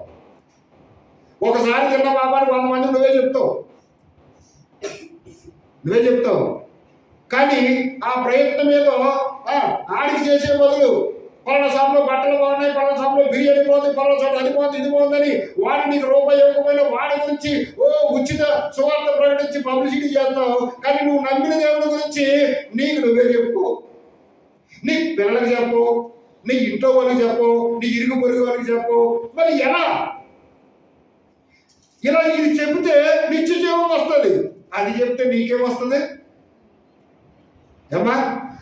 ఈ నమ్మినటువంటి వాక్యాలు కలిగి ఈ వాక్యం పట్ల నువ్వు జీవిస్తూ కృతజ్ఞత కలిగి ఇంకొకరికి నేను చెప్పాలనే ప్రయత్నం నువ్వు చేస్తే నువ్వు జీవిస్తావు, నువ్వు ప్రకటిస్తావు. కాబట్టి ఆ ప్రతిఫలం భూమి మీద పొందుకుంటావు. ఇంకా అడుగులు వేస్తూ వేస్తూ నడుస్తూనే నిత్య జీవానికి వెళ్ళిపోతాం. అంతకన్నా ఏం కావాలమ్మా మనకి? అంతకన్నా ఏం కావాలి? దానికోసమే కదా ఈ భక్తి. ఇంకొక మాట చెప్పాలంటే, నా పిల్లలకి ఉద్యోగం రావాలి, నేను ఇల్లు కట్టుకోవాలి, లేకపోతే నాకు రోగాలు రాకుండా ఉండాలి, ఇదిగో నేను అంతా సంతోషంగా ఉండాలి, నా కుటుంబం అంతా ఆనందంగా హ్యాపీగా ఉండాలి, నేను కార్లో తిరగాలని నువ్వు అనుకుంటే యేసు ప్రభు దేవుడిని నమ్మాల్సిన అవసరం ఎంత మాత్రమూ లేదు. నమ్మడాలు నీకన్నా బాగున్నారు కదా, నడలేదండి. మరి వారు నమ్మడం నీకన్నా బాగున్నప్పుడు వాళ్ళు అవన్నీ విడిచిపెట్టే కదా ఇక్కడికి వచ్చావు. విడిచిపెట్టి వచ్చిన తర్వాత దీనిలో ఉన్న శక్తి ఏంటి, సారాంశం ఏంటి, నువ్వు ఇతరులకి నువ్వు చెప్పాలి, నువ్వు జీవించాలి. నువ్వు జీవిస్తేనే కదా ఇతరులకు తెలియజేసేది. అదే కదా కృతజ్ఞత అంటేని. అవునా కదమ్మా? మరి అది చేయకుండా మనం ఇంకా ఏదో ఆలోచించుకుంటూ అనాలోచితంగా ఉంటే మనలను మనమే మోసం చేసుకుంటూ ఉన్నాం. మనం మోసం చేసుకుని నరకానికి పోకూడదనే ఒక ఉద్దేశంతో ప్రతి విషయంలో మనకు మాదిరి నుంచి, అందుకే వెలుగును చీకటిని దేవుడే వేరు చేసి చూపించాడు. అవునా కదండి?